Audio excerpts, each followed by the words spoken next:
안녕하세요. 은빛 시니어 학교 학생 여러분, 한 주 동안 잘 지내셨나요? 지난 강의 벌써 잊으신 건 아니시겠죠? 저와 함께하는 강의에서는 계속 몸을 움직이셔야 하기 때문에 훨씬 인지나 저의 강의 내용을 숙지하시기가 쉬울 거라고 생각합니다. 나의 몸을 돌보는 것, 마음의 자리로 연결해서 기억을 하시도록 안내를 하고 있기 때문에 잘 따라와 주시면 내 몸과 마음을 한꺼번에 같이 케어하실 수 있습니다. 오늘은 어혈에 대해서 말씀드리려고 합니다. 어혈은 이제 한의에서 쓰는 말인데요. 지난 시간에 저희가 언급하고 들었던 기혈순환하고 상관관계가 있습니다.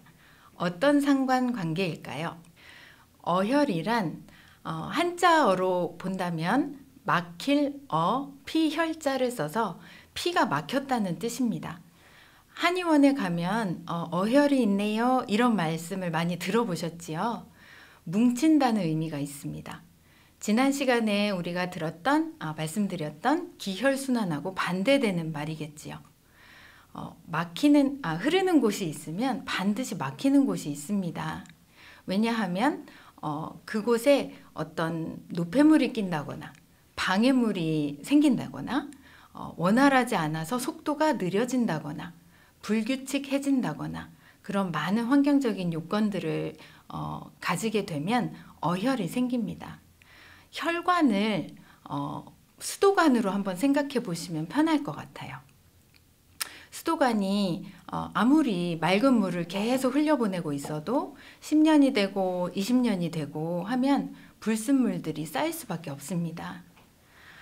이런 것들을 우리가 혈관으로 생각을 한다면 매일 우리가 일상생활을 살 수 있게끔 몸이 활동을 할 때에는 반드시 어떤 속도, 사람의 체질에 따라서 다 다르겠지만 많은 그 각자의 요건에 맞춰서 기혈순환이 계속 되는데요. 거기에서 놀라운 사실은 마음의 자리가 막혔을 때 그때 우리 혈관도 스트레스를 받고 영향을 받는다는 사실입니다. 몸과 마음이 하나라는 그 맥락 안에서 또 이해하실 수 있겠는데요. 이 어혈에 대해서 오늘은 알아보도록 하겠습니다. 어혈은 몸속의 혈액 속의 멍이라고 생각하시면 이해하시기 쉬울 텐데요. 이 멍들이 혈관 내에도 있지만 혈관 밖에서도 생긴다고 합니다. 우리 피부에 어떤 자극을 받거나 외부적인 그 상처가 생길 때 안에서 혈이 뭉쳐서 푸르스름한 멍이 생기지요. 그것을 어혈이라고 하는데요. 그게 혈관 안에서도 그렇게 멍이 생긴다고 합니다. 이 멍을 그러면 우리가 일일이 다 케어하기가 어렵겠지요. 이 멍은 동시에 통증을 유발합니다. 그래서 우리가 이유 없이 내가 어딜 부딪힌 것도 아닌데 혹은 갑자기 왼쪽 발가락, 네 번째 발가락이 아프다거나 발목, 뒤꿈치가 갑자기 아프다거나 하지만 찍어봐도 나오지 않아요. 정형외과나 같은 이런 그 전문 병원을 찾아가서 원인을 발견하려고 해도 잘 발견이 안 되는 경우는 그걸 이제 통증으로 생각하시면 되는데요. 이 통증은 지금 제가 설명드린 대로 어혈이라는 그 개념을 가지고 이해하시면 스스로를 케어하시는 데 도움이 되실 것입니다. 어혈은 많으면 많을수록 이쪽 저쪽 우리가 통증을 호소할 수밖에 없는 그 증상을 수반하게 된다는 것입니다. 자, 이쯤에서 저희가 몸을 살피느라고 계속 기혈순환 그리고 어혈 이런 단어들을 사용을 했는데요. 사실 저는 한의사가 아닙니다. 그리고 바디 교정하는 그런 전문가도 아닙니다. 저는 심리 전문가입니다.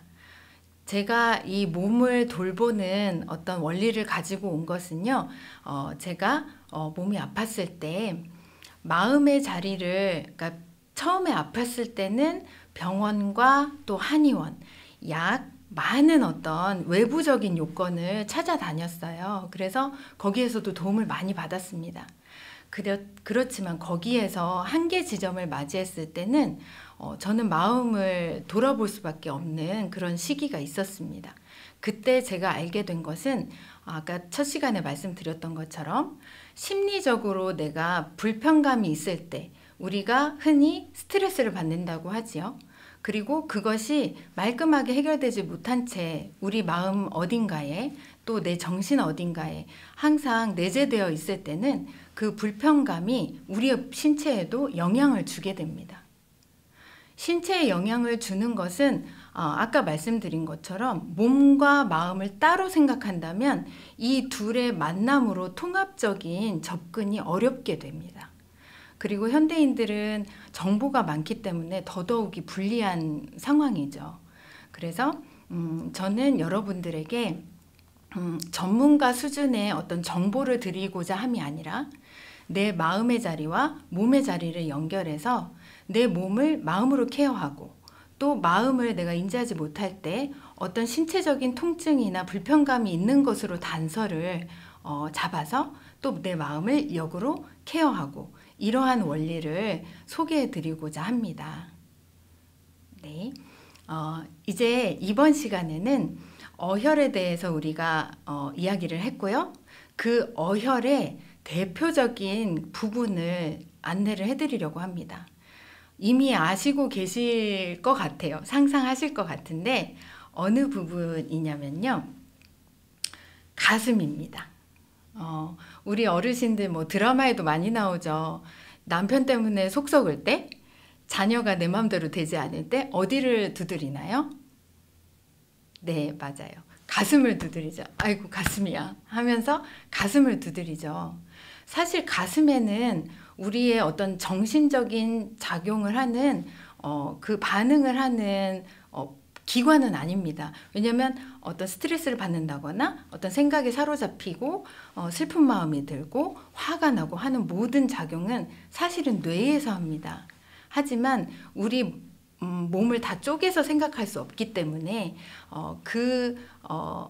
뭐 화나 감정이 찾아왔을 때 우리는 몸으로 느낄 때는 가슴 부위에서 그걸 느끼게 됩니다.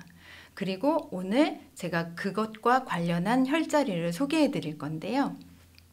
바로 먼저는 명치 끝입니다.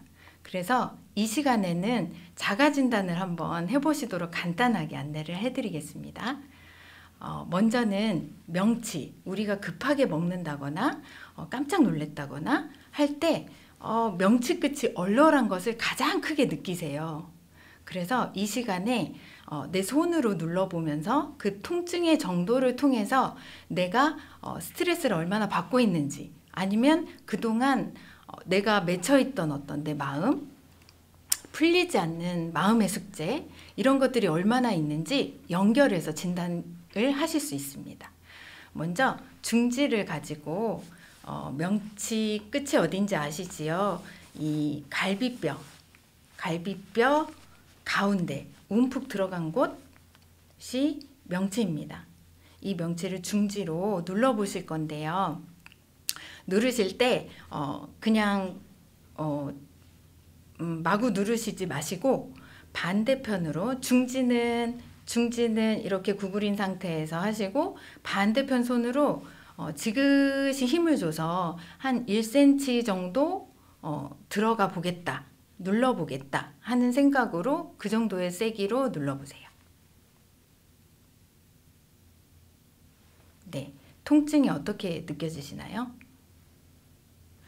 제가 어제 혼자 자가 진단을 했었을 때는요, 들어가질 않더라고요.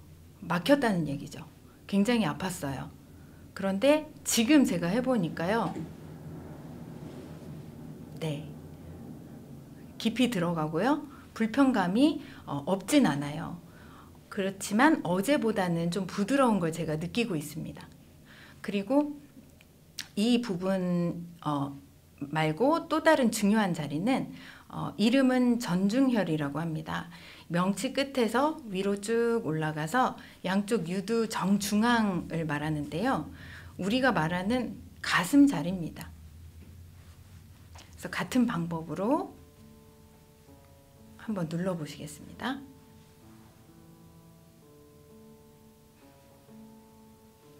네.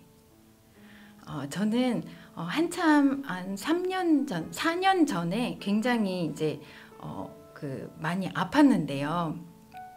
그때 제가 실제로 경락 그 마사지를 해주시는 분을 경험하기도 했고, 한의원도 다니고 또 종합병원도 다니고 여러 군데를 다녔어요. 그리고 약도 먹고. 근데 그때 제가 기억에 남는 건 그 마사지를 받을 때 제가 제 몸을 어떻게 하지 못했을 때 누군가의 손으로 케어를 받았어요. 근데 그때 아주 부드럽게 제 가슴을 이렇게 마사지를 해주시는데 너무 신기한 게 건드리지도 못하게 가슴이 아팠던 기억이 있어요. 정말 이렇게 그냥 스치듯이 지나가는데도 아팠어요. 그리고 그때 해주셨던 이야기가 가슴이 튀어나왔다는 거예요. 근데 저는 자각하지 못했어요. 그리고 어깨가 움츠려 들어서 이렇게 안으로 말려서 가슴이 튀어나왔다고 그렇게 진단을 해주시더라고요. 그리고 저는 심리적인 요인으로는 굉장히 두려움이 많았어요. 겉으로는 그 두려움을 내색하고 사는 어떤 삶의 양식은 아니었지만 제가 심리 공부를 하고 스스로 자가 진단을 하고 심리 케어를 했을 때는 아주 어릴 때 그 두려움이 미처 케어받지 못했던 그 늘 한쪽 구석에는 항상 가지고 다녔던, 원치는 않았지만 케어받지 못해서 남겨졌던 그 두려움이 있다는 걸 그때 처음 알게 되었고, 그것이 내 신체의 어떤 부위와 직결되어 있다는 것을 알게 되었습니다.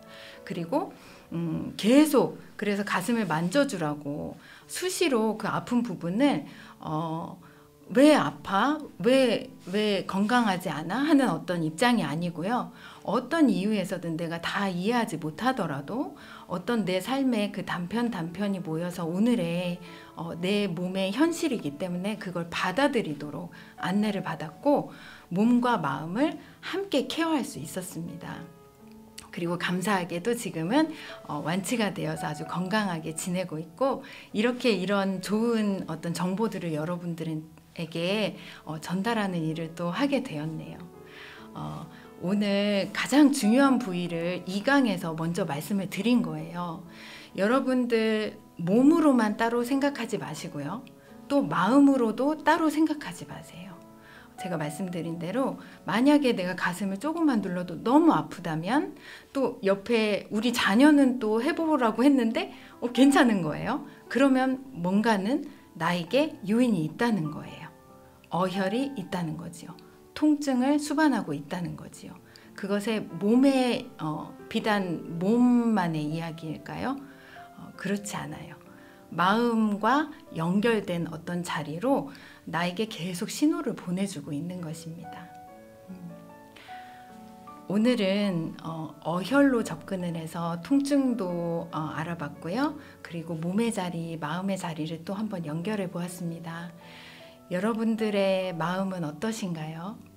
스스로 내가 오늘은 어떤 마음으로 살고 있는지, 미처 케어하지 못한 마음은 어떤 것이 있는지 저와 함께 돌아보셨고요. 또 강의가 끝나더라도 스스로 잠잠히 성찰하는 시간을 가지시길 바랍니다. 네, 오늘 2강은 여기서 마치도록 하겠습니다. 감사합니다.